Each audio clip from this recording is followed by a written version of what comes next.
clear tu te chubai le vekule ora ton ruma chuan kumsang hi som pathuma hanti chu Spanish dronga mete goal anti Englisa underdogs ti chu kan clear ho vele thung donani he film hi Argentina lam chu kania Spanish dronga siam mani tunlai no pangtam tak chuan football player ro pui tak ni an chak trina anzinga chuan meti po chu atel ve mase in khel thiam tak ani lem lova ama gol han sol chu po chu athiam leitei lova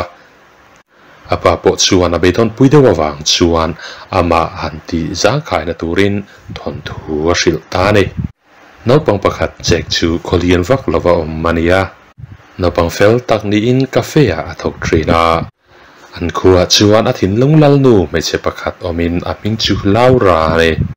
amu masak per tang chuan amangai ngal maya ani po chuan chek chu angai na velea no pang poi soi lo takani ti a hriat awang chuan dik tak chuan akom nel hal hle mai jek chuan atna ha chol lai chuan lora chu aro luber mai chu an tira chu thil chu do kana football an khel na thin chu ne chu do kan le player zong zo chu jek siam vek ni in player tin mai chu adming a phu saka chu mai ba ka history te po chu a soi chu sak thin boka chung a football team te chu underdogs ti in adming a phu sak lora chuan uluk takin jeka khel lai chu aena a khel thiam em awang chuan angai sang ru hle mai chuti lai chuan mi panau pang pakhat aisle a thian te chu cafe a chuan ron lut vea chupa chu no pang fel tak ni lem lovin midang te ti boya ching le train tun trung apo chuan jek chu ron ti boi le nge tunga ais chuan jek chu in khel puya chuan a chowa ma se jek ro chu angoi reng thung achet du lova chuwang chuan chu game a chuan achak lo ta hala chuwang chuan aisle a thian te chuan ani chu fiam thu thon an te mangin midoi je pa ti te in an han au el tavela chu thila wang chuan lora chu alo thin rim le maya jek chu lo fuin ani na dik tak chu lan chu tir turin na ti ta ni jek chuan a thiam thil a han lan tir ve tak ha chuan goal chu a thun tanual maya ti chuan wan chuan ai ne tok ta ni chu thila mu chuan ai chu a thin rim le maya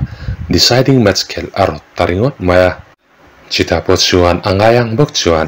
jek chuan ne na ha chang le ta ni customer le en tu tam tak te chuan jek chu lom puinan ku tan lo beng hlual hlo maya chita jek chu puitling te chuan ron hawin cafe tang chuan an the chu ta boka chutianga soisak ato ta kha chuan a khopum mai chuan a hota ema phubala tura ron kirle nge ya tom thu soibok eisan khuwa chu san atanga kumsari zet aliam le tak nuwa chuan jek chu cafe a chuan alo lat thok renga ma se a thil khel thin chu a khel thiam ema wang chuan tu man an khel pui ngam lova chuan chuan malle ko har takin nalo omvel rak mai chutialo rak lai chuan lora chu cafe a chuan ron lutin phur zet hian ani chu haron pana lora chuan chanchin lomam tak ron hril tur anei hialonia anuna hathil chak ber chu artist ni ani atopa chuan art college changkang takmaya chuan admission apmuhlau maya an khuwa chu achu sanangai don hi halonia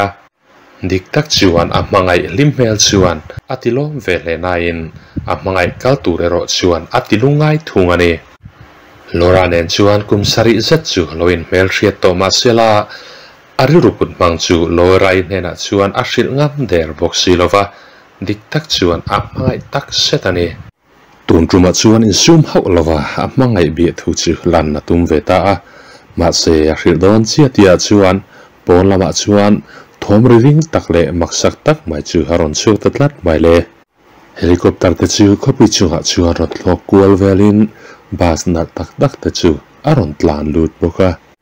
bas churein hongin station zet mai chu haron oma chuta chuan pa pakhat chu haron chuaking engemo haron soi tranta football player pui tak mai pakhat chu khuwa ano pan lai hun mang thri na om thu aron soya chupa chuan khuwa chu san nuwa world champion ni na aron nei ni in na soya motitura chu ku aron kal tu chu aron soi bokani chu thu soi tu pa chuan tunge ani entura mi pite chu van lam ko muin vana tang chuan tu ema chu aron thlok thla a bolian ze churon thlok thlain anin then sanga a chunga chuan football player mingthang tak mai chu halo oma chu pa chu tu dang ni lovin ano pan laya jekan ane to es ngei mai kha halo ni phubala turin aron let le hi halo nia jekalaka mai ni lo khopum puilaka chuan athin rim e mawang chuan an khu top chu alea an khu chuan football stadium lian set mai din na tum hi halo ni chu khot chei that na thok tur ni om tak chuan cafe chu ahan ti chem masaber ta phota chu thilamu chuan jek chuan chu building chu ven him tum chuan avapan thuya dik tak chuan a football khelna do khan kha ven him matum na sa hle mase e chuan chu do kan chu alak sak ta daya chiti lai chuan lora chuan lo ti top turin alo thlem ve ngar boka mase e chuan lora chu lo bumin a thlona chuan a thlem luta a in ro pui taka chuan a hroi luta ne kholama chuan jek chu ama chau chuan a oma meeting mai chuan an ka san ni nangaya lora po chuan a ka san to emoatia chuta a in fiam na ngai nat em underdog sa thi te zinga an captain skip chau chu abula chuan a om to ne jek chu alunga awang chuan amita tang chuan mituron tlain amitu chuan skip chu hazufara mak tak main skip chu aron nung vetatlat mai jek chuan a mu chuan a oi theilova ni kho relawin atluta hial mai ani masena kina chuan ron har velein skip nen chuan an titia skip chuan jek chu alo fui ve sau boka rim taka thok tur le khu chu chan him turin natia mase chumi turatan chuan an player dang te chu an zon mu angai don ani jek chuan skip chu bol paina chuan a hruaya chita chuan recall jigi te chu an vamuta an bula chuan an kingpui player rip chu alom ve bok an ni chu an tet awang chuan sajute po an tan la om mania mase record chuan sajute chu enkol thein an chu ha te chuan a chuang ta vela ti chuan an za chuan sajute chu mangtangkain a chuan an chuanga an du na kal thei ta ne football table kha han zonga atopa chuan an muta mase atlai lutuk to e chuan amile sa te ho chu dokan la tur chuan alo tir hi halonia jackpot chuan lo muin excavator mang chuan an ni ho chu no ki an alo tum ve mek bok mase papakhat chuan chu dokan chu ha phurbo ta thowa riko chuan a mu vele chuan man mo tak chuan a pana a thin te hoin an nu an ron chui the nan asam sei tak chu ha mang tangkai ta ni chu wang chuan riko chuan asam zong chu al hlo ta veka mase jek chuan adokan om na chu a hriat thei pha thung chu thiu chu circus ti na muna chuan lak lu nin circus ti na na lo manga jek chuan chulai ver chu en kualin a player ho chu sila in ka si nga chuan target tan an lo manga nei ti awamu chuan arang theyang barin chan chu atumta chutia lo chan chu lai chuan skip po chuan a thian dang te ho chu halo zong ve mek boka a thian dang te pani po chu a mu zui ve ngal mai an din mun chu la omin khir viang ma sela skip chuan a thian te ho chu phat san du lovin chan chu atum sela atopa chuan do kan chu wa mu chuakin an team member te chu anin lungrul talo me maya achan po an tumpui te chuan mingpa ngai an nei lo wangin underdogs te nen chuan angkhata treat an ni lo ni nan ria underdogs te chu an thik ve deuh hi haloni underdogs te chuan tanrul puya an ni chu an soma reife anin nial tak nuwa chuan atopa chuan in rem te in jekatan chuan an tangrul don ta ne siam an ni atra avoi ka natan an tangrula avoi ka natan free takin football chu an khel theita chita skip chuan phur takin jeka chu avabia an mani ron entur chuan atia mase anila chuan lora lo chu midang ngai tu thei der boxi lo lora chu chan chu thua yang ai ni na ria chung player te takte te po chuan angai tu na chu lo hrethiam vein ama tranpui chu an tum ve ta ne e sami le sa te chu an mani ron lam tur chu na ron kalani ti an muta ti chuan biruin nunna nei lo ang mai chuan a lo ta vela chuti lai chuan jek chuan driver chu lo chutlut in ama zo chuan motor chu ha khal ta ne rei vak lo nuwa chuan in lian le nal zet mai changkang em mai chu han thleng ta chiti lai chuan chuan lora chu alain afan kual pui vel me kani lora thena chuan aloin show off kual vela lora chu ngai zon thei abesia ma se lora chuan chutiang asum le ming than na te chu enga ama angai lo atan chuan misual takha alangi thomai rip sa team te chu sabula chuan ron roi ania kumsari kalta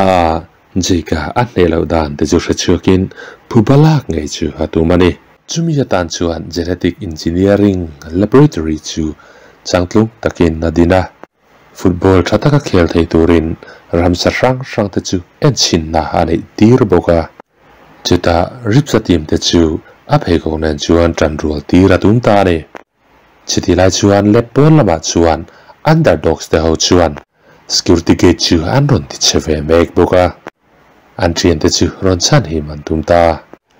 chiti lai chuan chuan jek chu angonga chuan lo rekin athil ti tum chu puitlin tira tum hau lo mai chiti lai chuan jek chuan loran hena chuan amai be thu chu halan ta anni pani chu anin ngai jong ti ri chuan chu athin rim zuan laya lora chu asira chuan nol tarop mai chutia tuta chuan control system chu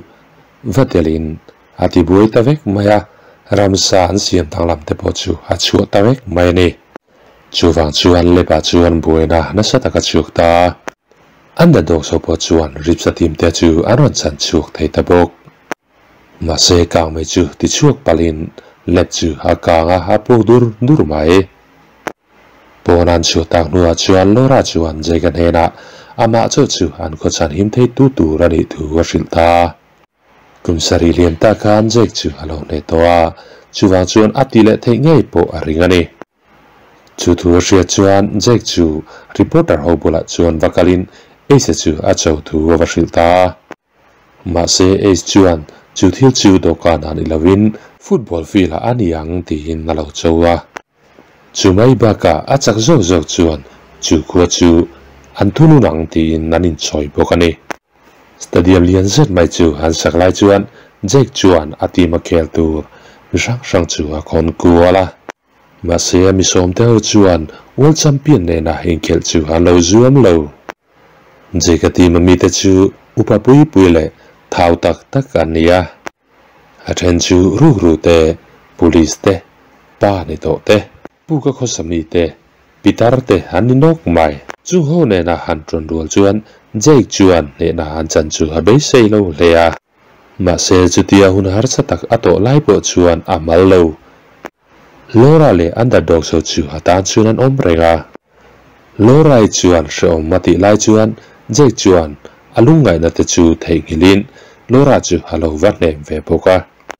lora ne na chuan jek chuan best teammate chu anei lo ani mai thea ma se an tin chuan best teamwork an mei nia hangai thu wa soitane football chu team game ania skill sa ringot chuan ain ka theilowa andil ruwa anin po nale an tan hona chu thil thatak ani thu wa soiboka chi thu ria chuan lora chuan jek chu haron ku tawong vonga jekapo atuiral sota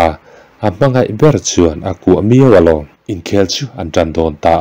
a sa team chu khovela football player traber berte ani line jeka team mero chu min anglo tak dulkier tak tak te a trencher tak te ani thua in khel chu an tan ta reilo te a chuan a head goal ngal mai renga sa team te chuan an ne lea jeka team te ro chu an tal boi tak zetani sa team ka chuan anau te ho chu mul changa khel tur le an tum pui te chun ne chi te wati tur chuan atia mà sẽ chú tiêm muông ta cả ăn khéo chung chung bỏ chuan dây cái tim ta chuan gol cắt chú ăn phur bên lệ ta sám chú thiếu chú ăn đặt đầu sau in ăn một chuan ăn tuar thấy ta thốt là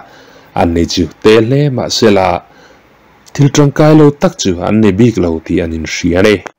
ăn mà này xiêm tu ba chú tràn bụi ăn đủ ta thì chuan grass làm pan chuan aron tlan ta dal mày grass cara chuan ăn bia rung thế à ấy sẽ tìm tới chú ăn thì bụi tràn ta đây ấy sẽ tìm tới chú ăn tít lúa ăn keeper tới chú ball lâu nên bụi bokin dễ cái tìm tan chú ăn thọ lộc tắc zet mày mi ta mu tham lâu tên ăn thì bụi à ấy sẽ bỏ chú ăn chuan anh nghe lâu tiếng ta thì in ăn đi rùa bụi ta lệ mày à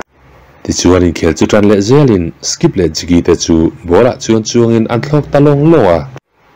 thiir chú keng in ấy sẽ tìm member pakhat chala chuan an chu tapop maya ani chuni ko reloi na tluta ne je ka te chuan free kick an mua ti chuan a han pe ton ta chu ti ron pe lai tak chuan jigi chuan keeper chu halau ti boya ol samzet chuan a goal pha ta game han tan le nuwa chuan underdog te chuan ball chu han low control zua chu ti an tum lo dan hlira ball chu hakal ta ka wang chuan es chuan a thin rim te chu a zoom thei talawa a teammate te nge chu a hawa a soi satiti tran tamai jek chu atlupa talau maya chu ti atlu na lama chuan skip chu ha muwa skip chuan an ro manna te chu halau shila ma se jek chuan skip te chu kalbo turin natia a chan chu diklo taka chak chu adu miong lo are chu mai baka a team te chuan thilom dan an hrethiam ve towa football omzia retoin thathakin an khel thei to ni na ngai tuna chuan man ron son ve to tak zeta jeka team te chu esa team te po chuan an ti hlei thei to big low ti chuan in khel le zelin nakira chuan mi panau pang pakhat imo zet bai chuan ball chu ron headin gola chuan a head luta tuna chuan scoreboard po 2-2 anita tuna chuan minute somrit pariat set ne toin hun la chu ha top trap to minute tam khel tu rom to lo jeka team te chuan esa team te chu han nortom hlea ball chu jeka lama chun ron kalin a thei patop chun golam hoi chuan a peta van du thla takin goal kham chu a perta lau mai chuti boron le lam chu jek chuan lo la ka tum lai tak chuan ace chuan a ke chuan a lo tlo sak hek maya jek chu natura a le lai chuan ace chuan ball chu le lam goal lam pan chuan a khal phaya a thun ngai do ni na lang ti chuan a chak na zong som komin jek chuan ace chu auma ma se adang te talawa ace chuan a pet goal ta ni ace chuan in khela chuan ne na ha chang ta a ma se mi puite chu an ngoi thup mai chita lora chu alam pan chun chak tak chuan ron tlanin jega hena chuan in khela chuan a chak lo zokini mai the ma se en tu te mi bua chuan chak zokin ni ti in aron thrila mi puite pro chu dingin a chak lo zok te chu an lom ta chiam mai e sani na dik tak chu an hriat chian em awang chuan ani chu han du lova chu mai ba ka khomi puite chuan khodang chu han dina estiam kum nau pang lu tukin an chunga ro a rel tur chu han du lo ani chu thu a pai na hril nuwa chuan medi chu ha mu hi lo eta zan lai lo ni chuan medi chu a pa workshop a chuan vakalin chuta chuan underdog se chu ha va mutani a thon thungai thlau chu tu dang ni lo in a pa chuan i ti a hreta chu thil chuan meti chu zirlai poimo taka zir tir ta midang ai chuan i traber rani lo mai theya